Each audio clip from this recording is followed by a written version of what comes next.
जिस तरीके से कल बिलासपुर के अंदर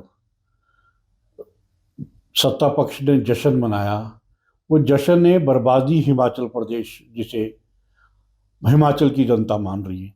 आप बताइए, पिछले 2 वर्ष के अंदर चुनाव हुए, उपचुनाव हुए, भारतीय जनता पार्टी 25 से 28 तक पहुंच गई। चारों के चारों विधानसभा और लोकसभा की सीटें भारतीय जनता पार्टी की झोली में गई। राज्यसभा में जहां गिनती कम थी, वो भी भारतीय जनता पार्टी ने।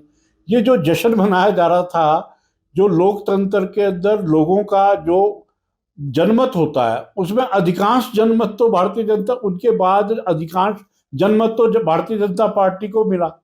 तो ये जश्न तो मनाना था, तो भारतीय जनता पार्टी को ये जश्न मनाना चाहिए था।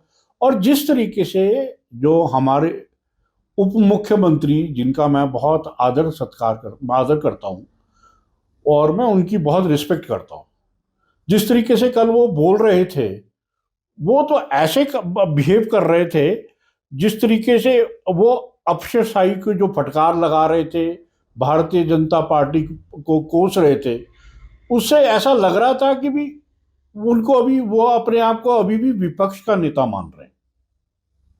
वो लग ही नहीं रहा था कि भी ये जो भाषण है ये उप मुख्यमंत्री अपना भाषण है। उन्होंने कोई भी ऐसी उपलब्धियां मंच पे नहीं रखी। उन्होंने कटाक्ष या तो कोसा भारतीय जनता पार्टी को या अफसरशाही को फटकार देने के लिए। जो शो था, अब अर्थव्यवस्था में आप लोग तनख्वाह बांट नहीं सक रहे। कल जो जश्न आपने 25 करोड़ रुपया उसके ऊपर खर्च कर दिया। और जिस तरीके से वरिष्ठ नेत्री और हिमाचल की जो हमारी आदरणीय प्रतिभा सिंह जी हैं, जिस तरीके से लोगों को बुला के उनका अनादर किया गया, और अनादर भी हारे हुए एमएलए के साथ करवाया गया।